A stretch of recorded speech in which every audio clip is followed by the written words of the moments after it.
Praise the lord, హల్లెలూయా. అభిషేక స్వరం అనే ఈ మా కార్యక్రమంకు మరొకసారి మిమ్మల్ని అందరినీ ప్రేమపూర్వకంగా ఆహ్వానిస్తున్నాను. ప్రభునందు ప్రియులారా, మీరందరూ బాగున్నారా? ఈరోజు ప్రార్థన చేసుకున్నారా? దేవుని యొక్క వాక్యం చదివారా?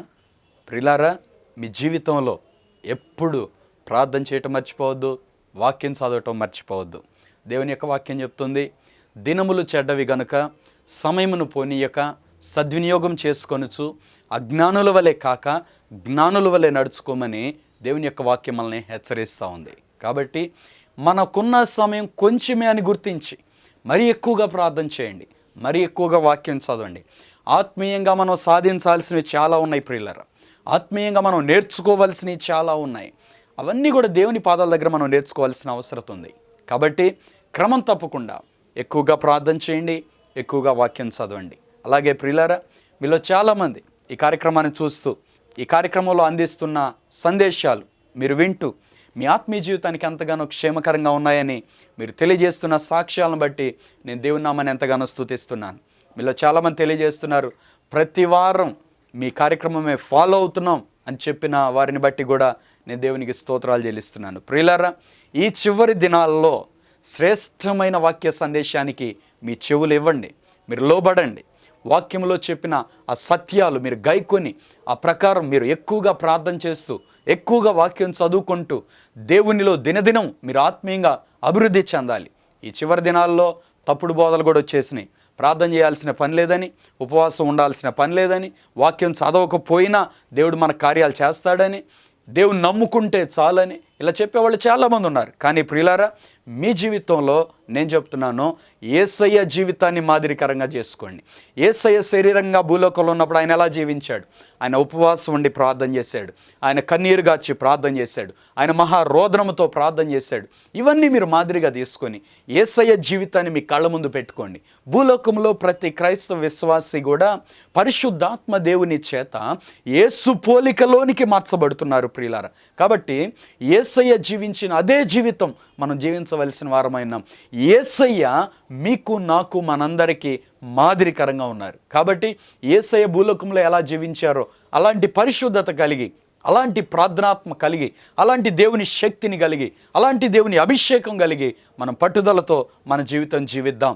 మీకు ఏదైనా ఆత్మీయ జీవితంలో సందేహం వస్తే, ఈ పరిస్థితిలో నేనేం చేయాలి అని ఒకవేళ కానీ మీకు ఏదైనా సందేహం వస్తే వెంటనే మీరు యేసయ్య జీవితాన్ని మీ కళ్ళ ముందు పెట్టుకోండి.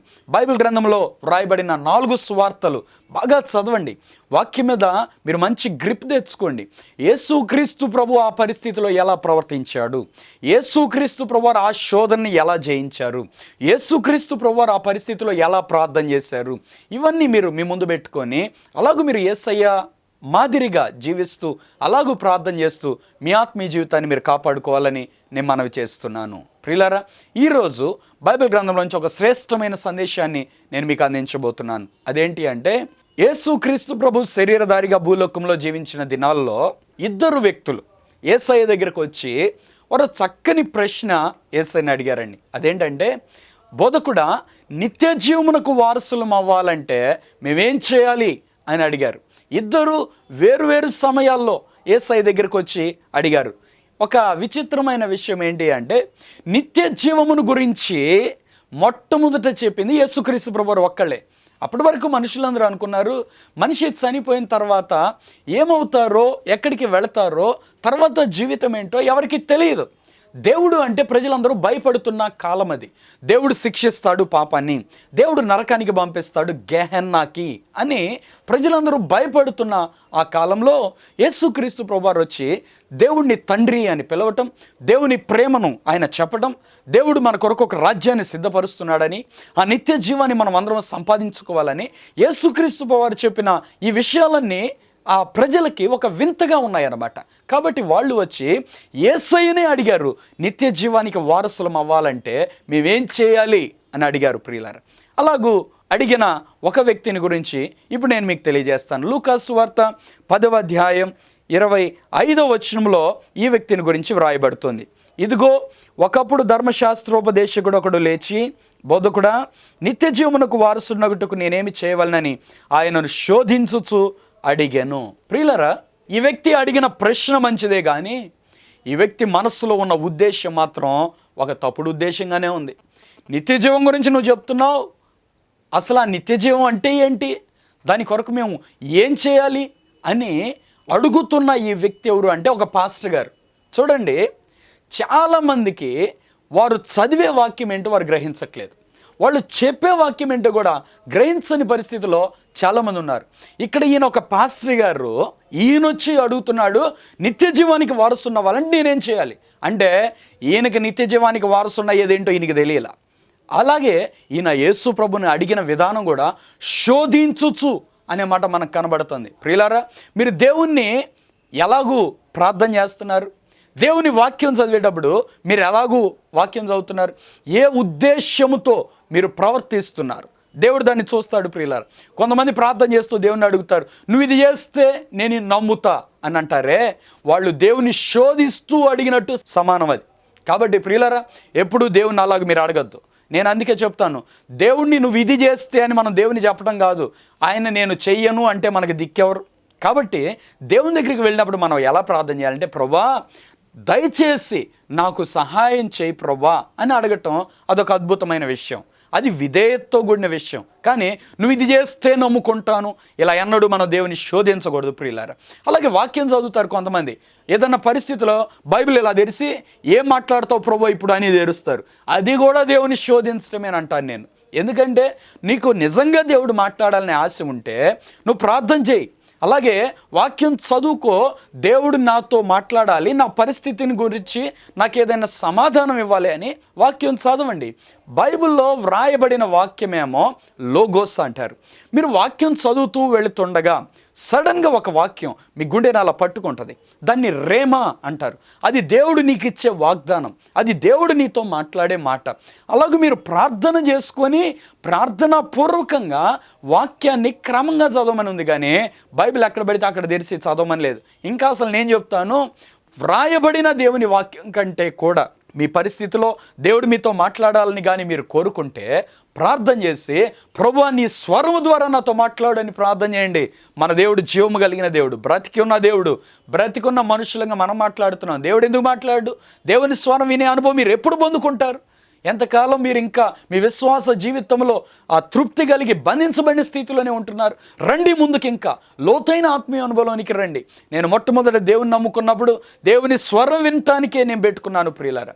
కాబట్టి మనం దేవుని స్వరం వినటానికి, దేవుణ్ణి అడగటానికి మనం వాళ్ళకు పట్టుదలతో ఇంకా ఆత్మీయంగా ఎదగాల్సిన వారమై ఉన్నాం ప్రియులారా. ఈ వ్యక్తి యేసు ప్రభుని ప్రశ్న అడిగినప్పుడు యేసయ్య చెప్పిన సమాధానం వినండి. ఒక ఆశ్చర్యపరిచే విషయం ఇక్కడ రాయబడింది. లూకాసు వార్త 10:26 అందుకాయన, ధర్మశాస్త్రమందేమి వ్రాయబడి ఉన్నది, నీవేమి చదువుతున్నావని అతనిని అడుగగా. ప్రియులారా, ధర్మశాస్త్రం అంటే అసలు ఏంటి అంటే, దేవుడు మానవులకు ఇచ్చిన మొట్టమొదటి సందేశం అండి. దేవుని ఆజ్ఞలు ధర్మశాస్త్రం. అది దేవుడు మానవుడు ఎలా పరిశుద్ధ జీవితం జీవించాలో తెలియజేస్తూ రాసింది ప్రియులారా. ధర్మశాస్త్రం అంటే దేవుని వాక్యమే. ధర్మశాస్త్రం వేరు, బైబిల్ గ్రంథం వేరు కాదు. ఈ మధ్యకాలంలో కొంతమంది పాత నిబంధన ధర్మశాస్త్రం, క్రొత్త నిబంధన వేరు అని చెప్తున్నారు. కాదండి, దేవుడు చెప్పిన మాట ఏదైనా అది దేవుని మాట, దాన్ని వేరు చేయడానికి నువ్వెవరు, నేనెవరు? ధర్మశాస్త్రం అంటే ఏంటి? మొట్టమొదట దేవుడు మోషేకి మనిషి ఎలాగ పరిశుద్ధ జీవితం జీవించాలో, ఎలా దేవునికి ఇష్టమైన ప్రవర్తించాలో తెలియజేసింది ధర్మశాస్త్రం. అంటే నువ్వు ఇలా చెయ్యాలి అని దేవుడు చెప్పాడు, నువ్వు ఇలా చెయ్యకపోతే పాపం అని దేవుడు చెప్పాడు. అంటే నువ్వు చేస్తే పాపము అని కాదు, అది నువ్వు చేయాలి, ఇలాగూ ప్రవర్తించాలి, వ్యభిచరించకూడదు ధర్మశాస్త్రం చెప్పింది. అది ఈ రోజున మనం చేయాలి, అంతేగాని వ్యభిచారం చేయకూడదని ధర్మశాస్త్రం చెప్పాడు అని దాన్ని మనం పక్కన పెట్టకూడదు ప్రియులారా. ఆజ్ఞలు ఏవి పక్కన పెట్టకూడదు. దేవుడు మనం ఎలా ప్రవర్తించాలో చెప్పిందే ధర్మశాస్త్రం. అలాగే దాన్ని క్రొత్త నిబంధనలోకి వచ్చేటప్పటికి యేసయ్య ఇంకా దాన్ని వివరించి ఎలా చెప్పాడంటే, ఒక స్త్రీని మోహపు చూపుతో చూస్తే నువ్వు అప్పుడే ఆమెతో వ్యభిచారం చేసినట్టు అని చెప్పాడు. అంటే ధర్మశాస్త్రం దేవుని వాక్యమే, దాన్ని వివరించి చెప్తున్నాడు యేసయ్య క్రొత్త నిబంధనలో. ప్రియులారా, ఈ రెండు కూడా ఒకటే. కాబట్టి ఇప్పుడు ఇక్కడ ప్రభువారు ఆ వ్యక్తిని అడుగుతున్నాడు, ధర్మశాస్త్రంలో ఏం వ్రాయబడింది, నువ్వేం చదువుతున్నావు? ఈ ప్రశ్న ఒకసారి మన ముందు కూడా మనం పెట్టుకుంటే ప్రియులారా, ఒకసారి మీరందరూ మీ ముందు మీరు పెట్టుకోండి. నువ్వు దేవుని వాక్యం చదువుతున్న వ్యక్తివేనా? అసలు చదివితే నువ్వేం చదువుతున్నావు, నువ్వేం గ్రహిస్తున్నావు. రెండవది, దేవుని వాక్యం వింటున్నావా? నువ్వు శ్రద్ధగా వింటున్నావు? వింటే నువ్వేం వింటున్నావు, ఏమి గ్రహిస్తున్నావు? ప్రియులారా, బైబిల్ గ్రంథంలో బెరయ అనే ఒక సంఘం ఉందండి. వాళ్ళకు ఒక అలవాటు ఉందంట. అదేంటంటే ఆదివారం నాడు మందిరానికి వెళ్ళి అక్కడ దేవుని వాక్యం విని దైవజనుడు అక్కడ వాక్యం చెప్పిన తర్వాత వాళ్ళు అవన్నీ చక్కగా రాసుకుంటారట. రాసుకొని గుర్తుపెట్టుకొని ఇంటికి వచ్చిన తర్వాత మరలా ధర్మశాస్త్రము తెరచి పౌలు చెప్పిన వాక్యం అలాగున్నదో లేదో అని వారు వాక్యాన్ని చూసి పరిశీలించి చదివారు అని బైబిల్లో తేటగా వ్రాయబడుతుంది. ప్రియులారా, ఇలాగూ మనం దేవుని వాక్యాన్ని గ్రహించటానికి మరీ ఎక్కువగా వాక్యాన్ని చదవాలి. ఏదో సేవకులు చెప్పింది వింటం మాత్రమే కాదు. ఈ మధ్యకాలంలో ఒక సహోదరి నాకు ఫోన్ చేసి చెప్పింది, ఉదయకాలం మేము లేవగానే టీవీలో వాక్యం వింటానే ఉంటాం బ్రదర్ అని చెప్పింది. ఒక్క మాట చెప్తున్నాను, వినండి ప్రియులారా. టీవీలో వాక్యం వినేది ఎంతవరకు అంటే, మామూలుగా మీకు అర్థమయ్యేలాగా చెప్తున్నాను, మామూలుగా మనం భోజనం చేయటానికి మనం భోజనం పెట్టుకొని మనం కలుపుకొని మనం తింటే మన కడుపు నిండుద్ది. అదే మరొక వ్యక్తి తింటున్నాడు అనుకోండి, మనం ఆ దారిని పోతా ఒక ముద్ద పెట్టమని ఆ వ్యక్తి పెట్టిన ముద్ద ఒకటి తింటే నేను అన్నం తిన్నాను అని అనుకుంటే అది భ్రమ. మీలో చాలామంది ఏం చేస్తున్నారంటే, టీవీలో వాక్యం చెప్పేది వింటున్నాము, మేము వాక్యం వింటున్నాం, వాక్యం చదువుకుంటున్నాం అనే భ్రమలో ఉన్నారు. లేదు లేదు, టీవీలో చెప్పే వాక్యం ఎంతవరకు పరిమితం అంటే మీరు ఎలాగూ నడవాలో చెప్పేది. ఇది గట్టిగా టీవీలో చెప్పే వాక్యంలో మేము చెప్తే 3 లేక 4 వచనాలు చెప్తాం. మహా చెప్తే ఒక 10 వచనాలు చెప్తామండి దేవుని వాక్యం. 10 వచనాలు చదివిన వ్యక్తికి నువ్వేం వాక్యం చదివినట్టు? అసలు నువ్వు ఒక్క అధ్యాయం కూడా చదవలేదే. కాబట్టి ప్రియులారా, మీరు మొట్టమొదట చేయవలసిన పని ఏంటంటే దేవుని వాక్యాన్ని చదవండి. టీవీలో వాక్యం వింటున్నాను, నేను వాక్యం చదువుకుంటున్నాను అనే భ్రమలోంచి బయటికి రండి. అది మీ భ్రమ. టీవీలో వాక్యం మీరు అర్థం చేసుకోవడానికి ఉపయోగపడుద్ది, కానీ మీరు వాక్యం చదివినట్టయితే కాదు. మీ ఆత్మలో అది ఒక బలాన్ని అయితే తేదు. మీ ఆత్మలో బలం కావాలంటే నువ్వు దేవుని వాక్యం చదవాలి. ఏమంటే దేవుడిచ్చిన వాక్యం మీకు ఇంపార్టెంటా, లేక దేవుడిచ్చిన వాక్యాన్ని చెప్పిన మనిషి మాటలు ఇంపార్టెంటా? ఏది మీరు ఇంపార్టెంట్గా తీసుకుంటారు? దేవుని వాక్యం ఇంపార్టెంట్గా తీసుకోండి. దేవుని వాక్యానికి ప్రాముఖ్యత ఇవ్వండి. మీరు బైబుల్ చదవాలి. చాలామంది ఏం చేస్తున్నారంటే ఆదివారం మందిరానికి కూడా వెళ్లకుండా, బైబుల్ చదవకుండా టీవీలో చెప్పే వాక్యం వింటూ ఇదొక నేను ఆత్మీయంగా బాగానే ఉన్నాననే భ్రమలో బ్రతుకుతున్నారు. లేదు ప్రియులారా, మీరు అలా ప్రవర్తించకూడదు.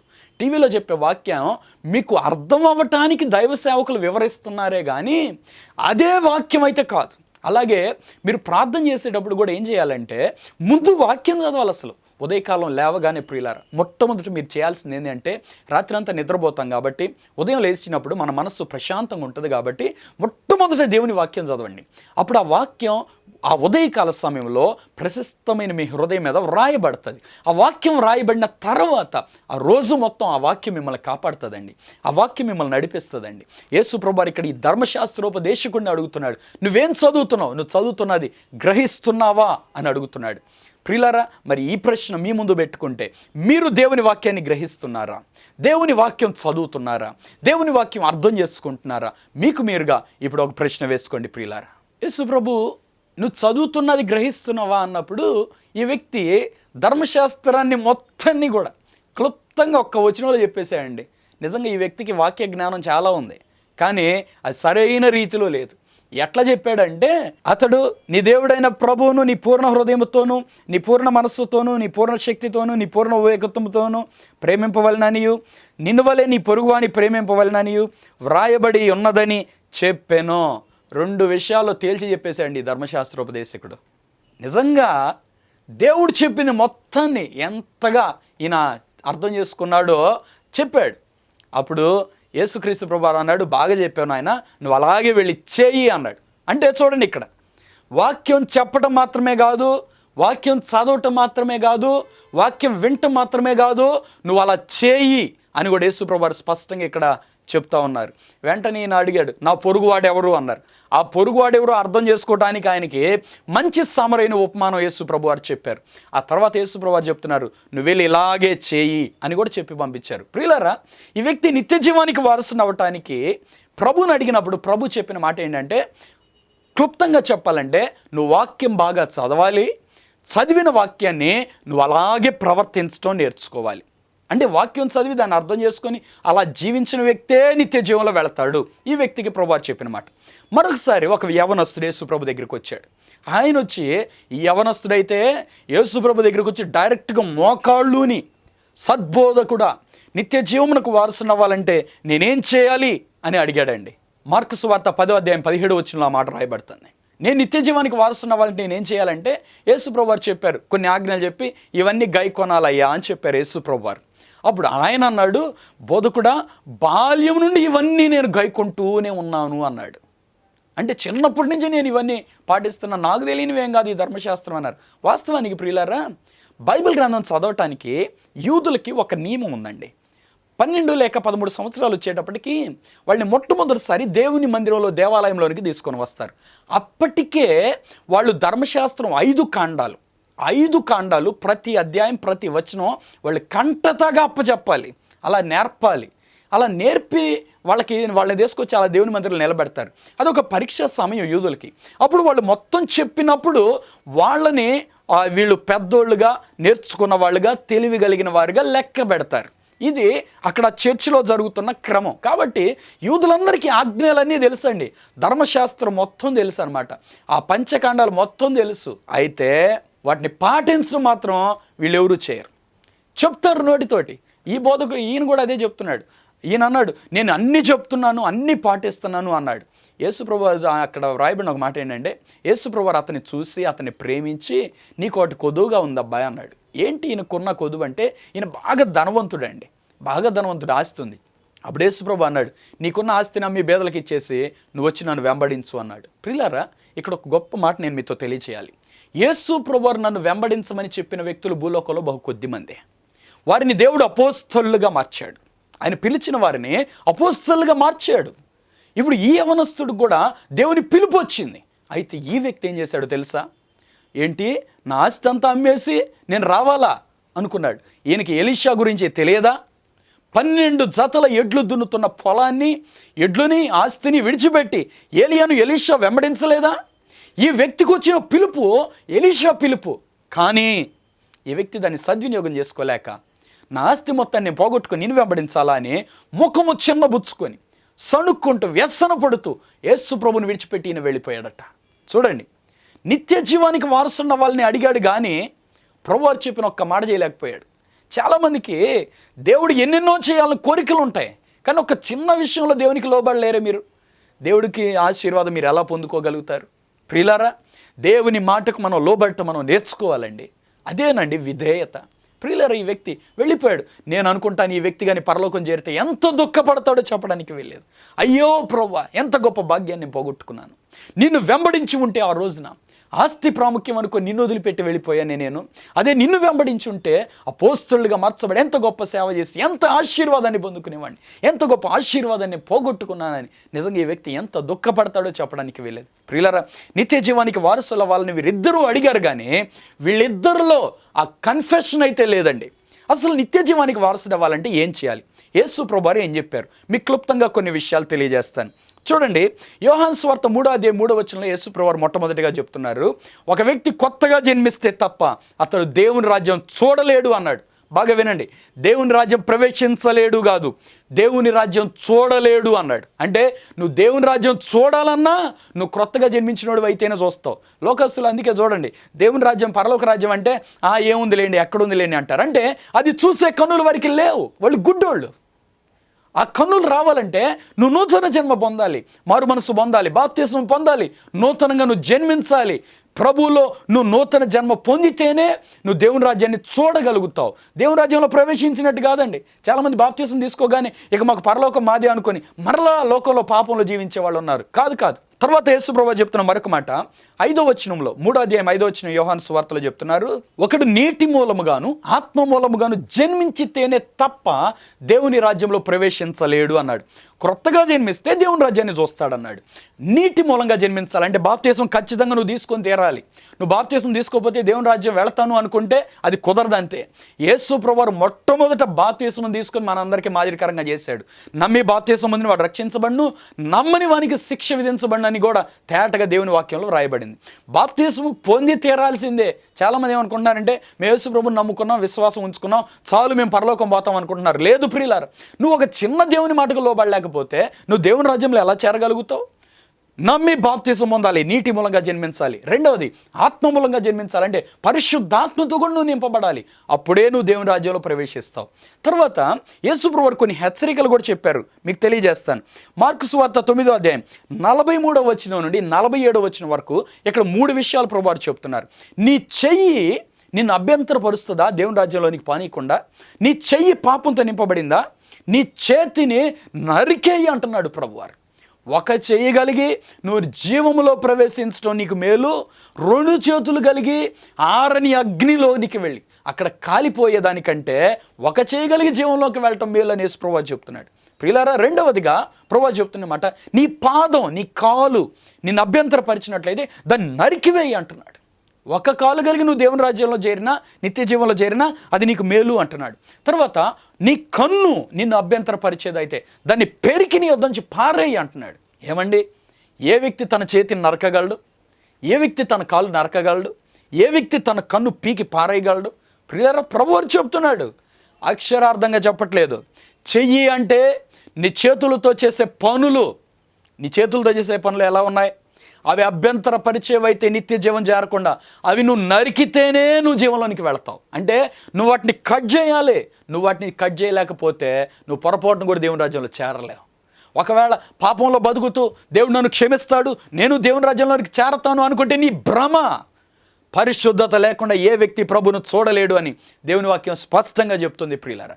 కాబట్టి మీరు పరిశుద్ధంగా జీవించడానికి ప్రారంభించాలి. నీ చేతులు పనుల్లో పరిశుద్ధంగా ఉండాలి. రెండవది కాళ్ళు అంటే నీ ప్రవర్తన, నీ నడక ఎలా ఉంది? నీ ప్రవర్తన, నీ ప్రవర్తన పరిశుద్ధంగా ఉండాలి.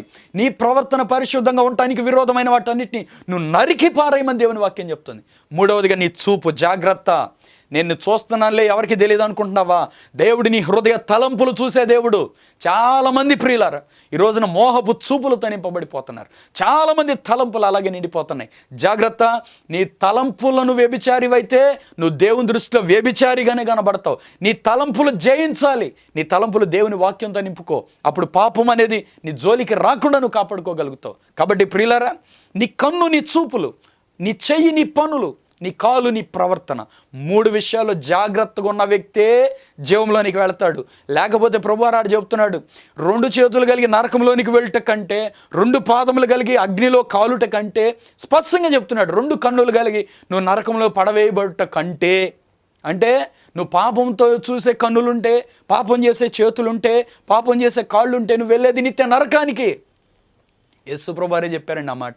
కాబట్టి ప్రియులారా, నిత్య జీవంలో ప్రవేశించాలంటే మనము దేవుని కొరకు ఒక సమర్పణలోనికి రావాలి.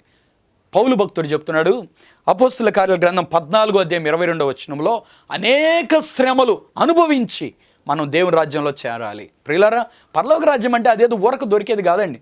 దేవుడు మనకు ఉచితంగా ఇస్తున్నాడు, కానీ మనకి దాన్ని పొందుకోవాలంటే, మనము దేవుని రాజ్యంలో చేరాలంటే ఖచ్చితంగా భూలోకంలో మనం పరిశుద్ధులుగా మార్చబడాలి. యేసుప్రభు గురించి చెప్పబడుతుంది, ఆయన దేవుని కుమారుడే కానీ నీతిమంతుడిగా నిరూపించబడ్డాడు ప్రజల్లో. అలాగే నువ్వు కూడా నిరూపించబడాలి. నీ పరిశుద్ధ ప్రవర్తన ఇక్కడ జీవించకపోతే నువ్వు పొరపాటును కూడా దేవుని రాజ్యంలో చేరలేవు. కాబట్టి ప్రియులారా, నిత్య జీవానికి వారసులం అవ్వాలి. మనం దేవుని రాజ్యం చేరాలి. అదే మన భక్తికి గమ్యస్థానం. అలా మనం జీవించడానికి ఒక పరిశుద్ధ ప్రవర్తనలోనికి మనం రావాలి. దేవుని వాక్యంలో నుండి పూలైనా సున్నైనా తప్పిపోదు. దేవుడు చేయమన్నవి చేసి తీరాలంతే. దేవుడు చేయొద్దన్నవి మనం చేయకూడదు. కాబట్టి ప్రియులారా, జాగ్రత్త పడండి. దేవుని వాక్యం ద్వారా దేవుని సేవకునిగా నేను హెచ్చరిస్తున్నాను. మీరు అందరూ కూడా అందుకే క్రమంగా దేవుని వాక్యం చదవండి. దేవుని చేత హెచ్చరించబడండి. పరిశుద్ధ ప్రవర్తనలో పరిశుద్ధ జీవితం జీవించండి. దేవుడు మీకు అటువంటి కృప దయచేయనుగాక. మీరు ఇప్పుడు ఒక తీర్మానం చేసుకుంటే, ఈ రోజు నుంచి నేను పరిశుద్ధంగా జీవిస్తానని తీర్మానం చేసుకుంటే మీ కొరకు నేను ప్రార్థన చేయబోతున్నాను. దేవుడు మీ జీవితంలో అటువంటి పరిశుద్ధ ప్రవర్తన ఇచ్చి గొప్ప ఆశీర్వాదాన్ని దేవుడు మీకు దయచేయబోతున్నాడు. పరిశుద్ధమైన మా తండ్రి, ప్రేమ కలిగిన మా ప్రభువానికి వందనాలు, స్తోత్రాలు. ఎంతమంది మా ప్రియులు ఈ కార్యక్రమం చూస్తున్నారో తండ్రి, మా ప్రియులందరూ మీరు దర్శించండి. క్రమం తప్పకుండా ఎక్కువగా వాక్యం చదువుట్లోను, ఎక్కువగా ప్రార్థన చేయటంలోను మా ప్రియులు మీరు నడిపించమని ప్రార్థన చేస్తున్నాను. నీతో సహవాసంలో నీలో అంటు కట్టబడి దినదినం ఆత్మలో వర్ధిల్లడానికి కృప దయచేయండి ప్రభా. ఎవరెవరైతే ఇంకా పాపంలో ఉన్నారో యేసు నామములో ఇప్పుడే వారిలో ఉన్న ఆ పాపపు క్రియలన్నీ లయపరచబడాలని ఆజ్ఞాపిస్తున్నాను. ప్రతి శాపాన్ని కొట్టివేయండి ప్రభా. నీ రక్తం ద్వారా నీ బిడ్డల్ని పరిశుద్ధపరచండి. మంచి మనస్సాక్షి దయచేయండి. పరిశుద్ధమైన ప్రవర్తన దయచేయండి ప్రభా. నిత్య జీవనకు వారసులగినట్లుగా మా ప్రియులందరినీ దర్శించమని ప్రార్థన చేస్తున్నాను తండ్రి. ఈ కార్యక్రమం చూస్తున్న మా ప్రియుల్లో గొప్ప మార్పును కలుగ చేయండి ప్రభా. నా తండ్రి, నీకు అవిధేయులుగా ఉన్నవారు విధేయులుగా మార్చబడటానికి కృప దయచేయండి. నీకు దూరస్తులుగా ఉన్నవారు నీకు సమీపస్తులుగా రావడానికి కృప దయచేయండి ప్రభా. అయ్యా, నీ నుండి తొలగిపోయిన వారు మరలా ఆత్మీయ జీవితంలో ముందుకు రావడానికి సహాయం చేయండి. పడిపోయిన వారందరినీ మీరు లేవనెత్తండి ప్రభా. విశ్వాసంలో దిగజారిన వారందరినీ మీరు లేవనెత్తండి ప్రభా. నా తండ్రి, నీకు దూరం అయిపోతే కష్టాల్లో పాలవుతామని నీ వాక్యాలు మీరు స్పష్టంగా తెలియజేస్తారు తండ్రి. మా ప్రియులందరూ ప్రభా ఎవరు నీకు దూరంగా ఉండకుండా సహాయం చేయమని ప్రార్థన చేస్తున్నాను. ఈ ప్రియులందరినీ నీ బలమైన చేతికి నేను అప్పగిస్తున్నాను. నీ కాపుదల భద్రపరచండి. క్షేమాన్ని, కాపుదలను, అభివృద్ధిని దయచేయండి. నీ బిడ్డల జీవితాల ఆశీర్వాదము కలుగునుగా కానీ ప్రకటిస్తున్నాను తండ్రి. అయ్యా, ఆశీర్వాదాన్ని అడ్డగించే ప్రతి పాపం యేసు నామములో వీరి జీవితాలను కొట్టివేస్తున్నాను తండ్రి. నీ బిడ్డలకు విడుదల దయచేయండి, ఆశీర్వాదమును దయచేయండి ప్రభా. నా తండ్రి, ఎవరెవరైతే అనారోగ్యంతో బాధపడుతున్నారు యేసు నామములో వారిని ఇప్పుడే మీరు ముట్టి స్వస్థపరచండి ప్రభా. వారికి ఇప్పుడే అద్భుతం జరిగించమని ప్రార్థన చేస్తున్నాను. మీ దీవెన దయచేయండి తండ్రి. అయ్యా, షుగర్ ఇప్పుడే నార్మల్కి రావాలని ఆజ్ఞాపిస్తున్నాను. బీపీ నార్మల్కి రావాలని ఆజ్ఞాపిస్తున్నాను తండ్రి. హెచ్ఐవి ఎయిడ్స్ యేసు నామములో బిడ్డలు విడిచి వేళాలని ఆజ్ఞాపిస్తున్నాను తండ్రి. ఎవరెవరైతే గర్భఫలం లేదో యేసు నామములో వారికి గర్భఫలం కలుగునుగా కానీ ప్రకటిస్తున్నాను తండ్రి. థైరాయిడ్ వ్యాధి యేసు నామములో నార్మల్ రావాలని ఆజ్ఞాపిస్తున్నాను తండ్రి. ఈ బిడ్డలు మీరు ముట్టమని ప్రార్థన చేస్తున్నారు ప్రభా. ఈ దినాల్లో ప్రభా వాతావరణం మారి అనేక మంది అనారోగ్యంలో పడి ఉన్నారు ప్రభా. వారందరినీ యేసు నామములో ఇప్పుడే మీరు ముట్టండి తండ్రి. స్వస్థతపరచమని ప్రార్థన చేస్తున్నాను. నిర్గమ 15:26 ప్రకారం తండ్రి, ప్రకృతి మారుట ద్వారా కలిగిన అనారోగ్యం యేసు నామములో వీరిని విడిచి వేళాలని ఆజ్ఞాపిస్తున్నాను. మీరే వీరిని ముట్టి బాగు చేయండి, స్వస్థపరచండి ప్రభా. చిన్న బిడ్డలను ముట్టండి, వృద్ధులను ముట్టండి ప్రభా, యవనస్తులను ముట్టండి, ప్రతి ఒక్కరిని మీరు ముట్టండి తండ్రి. పరిపూర్ణమైన ఆరోగ్యాన్ని బిడ్డలకు దయచేయమని ప్రార్థన చేస్తున్నాను తండ్రి. వివాహం కాలేదని ఎంతమంది అయితే కుమిలిపోతున్నారు, యేసు నామములో వారి కొరకు ప్రార్థన చేస్తున్నాను. ఈ నెలలోనే వీరికి ఒక అద్భుతం జరిగించమని ప్రార్థన చేస్తున్నాను తండ్రి. అతి త్వరలో వీరికి అద్భుతం చేయండి ప్రభా.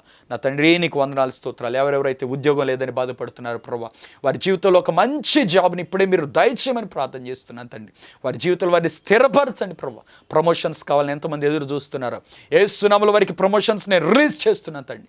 సొంత గృహం లేదని ఎంతమంది అయితే నాయన ఎదురు చూస్తున్నారు, వారికి సొంత గృహాన్ని నేను విడుదల చేస్తున్నాను ప్రభా. ఈ బిడ్డల జీవితాలు అద్భుత కార్యాలు జరిగించండి, ఆశ్చర్య కార్యాలు జరిగించండి. మీ నామానికి మహిమ తెచ్చుకోమని, ఈ బిడ్డలందరినీ మీరు దీవించమని యేసు నామములో ప్రార్థిస్తున్నాను తండ్రి.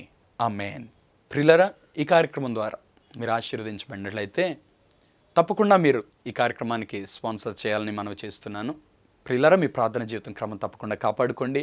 మీరు ప్రార్థన చేసే కొలది, వాక్యం చదివే కొలది మీ జీవితం మారుతుంది. దేవుడు మీ జీవితాలు అద్భుతాలు చేస్తాడు. దేవుడు మిమ్మల్ని అందరినీ దీవించును గాక. ఆమేన్.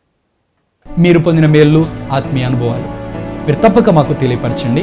మమ్మల్ని సంప్రదించటకై మా చిరునామా pastor M. John Wesley, Abhishek Agni ministries, door number 3-94/1, Rajula Bazar, Edlapadu post and mandal, Guntur district. Pin number 522233.